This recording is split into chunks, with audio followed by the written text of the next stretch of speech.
খবর। বিএমএস এর নাম ভাঙিয়ে চাঁদা তুলতে গিয়ে জনতার হাতে আটক ৩।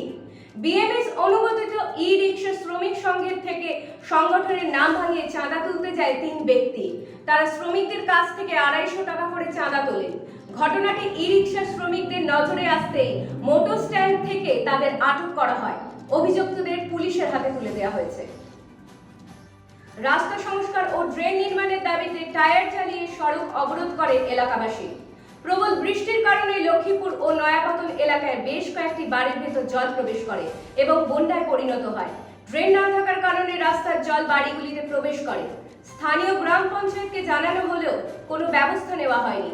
এই দাবিতেই আজ সকালে কৈলাসহর ও টিলা বাজার মূল সড়ক অবরোধ করে টায়ার চালিয়ে বিক্ষোভ প্রকাশ করেছেন এলাকাবাসীরা। বিলোনিয়া আন্তঃস্কুল টি-20 ক্রিকেটে জয় পেল জয়পুর।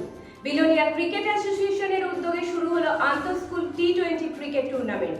সোমবার টুর্নামেন্টের উদ্বোধনী ম্যাচে জয়ী হলো জয়পুর দ্বাদশ শ্রেণী বিদ্যালয়। বিলোনিয়া বিদ্যাপীঠ স্কুল মাঠে আয়োজিত হয় এই টি-20 টুর্নামেন্টে। এদিন উদ্বোধনী ম্যাচে আমজাদনগরকে 7 উইকেটে পরাজিত করে জয়পুর। 93 রানের টার্গেট নিয়ে জয়পুর ব্যাট করতে নেমে 3 জন ব্যাটসম্যানকে হারিয়ে তুলে নেয় জয়ের প্রয়োজনীয় রান। প্রথম সারি 3 জন ব্যাটসম্যান হলেন রাজ মজুমদার, সাগ্নিক ভৌমিক ও শুভম রায়।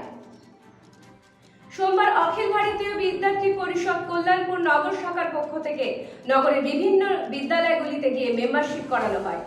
সরঞ্জয় হাই স্কুল ও ঘিলাতলি বাজার দ্বাদশ শ্রেণী বিদ্যালয়ে জল ও বিদ্যুতের সমস্যা নিয়ে প্রধান শিক্ষকের সাথে আলোচনা করা হয়। এই সমস্যা সমাধানের জন্য প্রধান শিক্ষকের কাছে স্মারকলিপিও প্রদান করা হয়।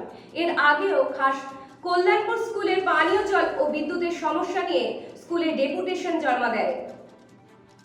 এখন এই পর্যন্ত।